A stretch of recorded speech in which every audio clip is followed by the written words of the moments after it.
I'm here with Tim Jochner with Shadowbrook Winery. Nice place you got here. Thank you. You're a little bit of a resident historian on the history of winemaking in this area. Yes. Right? Yes. Because you guys are here, but you're by no means the first winemaker. Can you tell me more about that? Yeah, so when we were going through the approval process, the City Council and the Contra Costa County wanted to have a section that talked about, has this ever been done before? And so, to my surprise, it had been done before, and it had been done a lot before. I've read articles where there was as many as 50 wineries in this little area between Clayton, Concord, Walnut Creek, Orinda, Lafayette, back before Prohibition. As a matter of fact, just the recent Walnut Festival that we had here a couple weekends ago was actually started in 1911 as a grape carnival because grapes were the most profitable agricultural crop in Walnut Creek.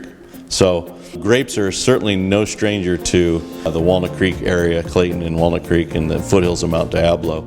Over 40% of the farming was done were farmed in grapes.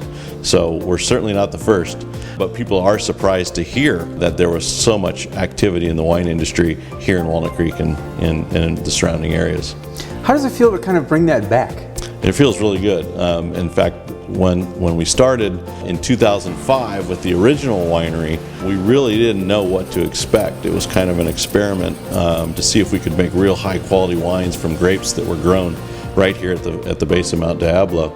And once we learned that we could, winning over 60 medals in the San Francisco Wine Competition, then we decided to build something where the local people and residents and people from around the area could come and enjoy, and we could share what great wines we can actually make from grapes that are grown right here. So that was kind of the whole vision. I was born in Walnut Creek, was raised here my whole life, so it was kind of a challenge. Can I compete with Napa? Can I compete with Sonoma? Can I compete with Livermore with grapes grown right here from where I was from? And so that was kind of our ultimate goal.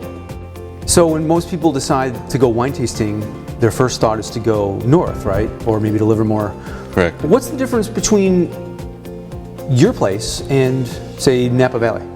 So I think one of the first things is that we're sitting here right at the base of Mount Diablo. So when I always give wine tours, I always tell people, and here's something Napa cannot give you, and it's a view of beautiful Mount Diablo. And obviously it's a pretty unique landmark here in Walnut Creek. So that's one thing. As far as the grapes are concerned, as far as the wine is concerned, one of the big differences, I think, is not necessarily climate, because the climate is relatively the same. Napa and Sonoma get a cool breeze from the bay in at night.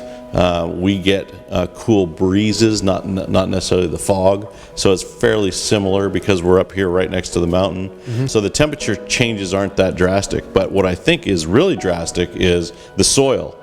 We are out here at the base of Mount Diablo, and most of our soil is clay, and what I think happens is it allows our fruit to grow without interference from the soil. So I know that sounds a little bit different, but so when they talk about Rutherford dust, yes, Rutherford dust actually influences the fruit of the wine, whereas I think out here in Walnut Creek we don't get any negative influencers. So it's a much cleaner fruit. So our wines tend to be more fruit forward. So when you drink some Cabernet, it tastes like Cabernet. If you are drinking Chardonnay, it tastes like Chardonnay. So that there's no doubt what you're drinking. It's a much cleaner fruit. And so what that allows it to do is we have a very fruit forward wine, but we still have the complexity because we have the same weather conditions as Napa and Sonoma do.